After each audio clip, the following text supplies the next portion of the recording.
ನಾನು ಕೇಳಿದೆ, ಈಗ ಒಬ್ಬರಿಗೆ ನಾನು ಪಾಸ್ಪೋರ್ಟನ್ನು ವಿತರಣೆ ಮಾಡುವಾಗ ಒಬ್ಬನು ಕೇಳಿದೆ, ಎಷ್ಟು ದಿನ ಇರ್ತೀರಿ ನೀವು ಅಂತ.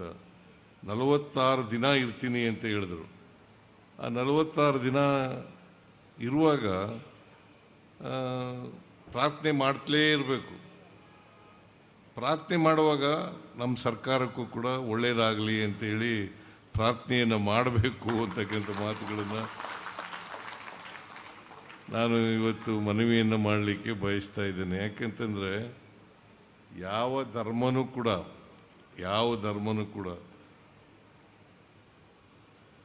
ದ್ವೇಷ ಮಾಡಿ ಅಂತ ಹೇಳಲ್ಲ. ಯಾವುದಾದ್ರು ಧರ್ಮ ಹೇಳ್ತದ, ಹಿಂದೂ ಧರ್ಮ ಹೇಳ್ತದ, ಇಸ್ಲಾಂ ಧರ್ಮ ಹೇಳ್ತದ, ಕ್ರೈಸ್ತ ಧರ್ಮ ಹೇಳ್ತದ, ಯಾವ ಧರ್ಮನೂ ಹೇಳಲ್ಲ.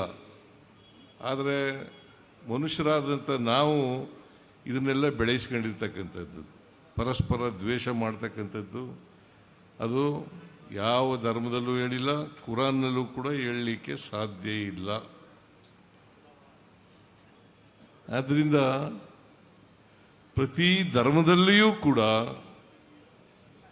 ಪ್ರೀತಿಸು, ಇನ್ನೊಬ್ಬರನ್ನ ಕರುಣೆಯಿಂದ ನೋಡು, ಇನ್ನೊಬ್ಬರಿಂದ ಭ್ರಾತೃತ್ವದಿಂದ ನೋಡು ಅಂತ ಹೇಳ್ತದೆ ಹೊರತು ದ್ವೇಷ ಮಾಡಿ ಅಂತ ಹೇಳಲ್ಲ, ಪ್ರೀತಿಸಿ ಅಂತ ಹೇಳ್ತದೆ.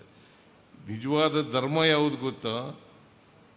ನಿಜವಾದ ಧರ್ಮ ಮಾನವೀಯತೆ. ನಿಜವಾದ ಧರ್ಮ ಮಾನವೀಯತೆ. ಮನುಷ್ಯನನ್ನು ದ್ವೇಷಿಸಬಾರದು ಯಾವಾಗಲೂ ಕೂಡ. ಇನ್ನೊಬ್ಬರನ್ನ ಪ್ರೀತಿಸ್ತಕ್ಕಂಥದ್ದೇ ಮಾನವೀಯತೆ. ಇದೇ ನಿಜವಾದಂಥ ಧರ್ಮ ಅಂತಕ್ಕಂಥ ಮಾತುಗಳನ್ನು ಈ ಸಂದರ್ಭದಲ್ಲಿ ಹೇಳಲಿಕ್ಕೆ ಬಯಸ್ತಾ ಇದ್ದೀನಿ.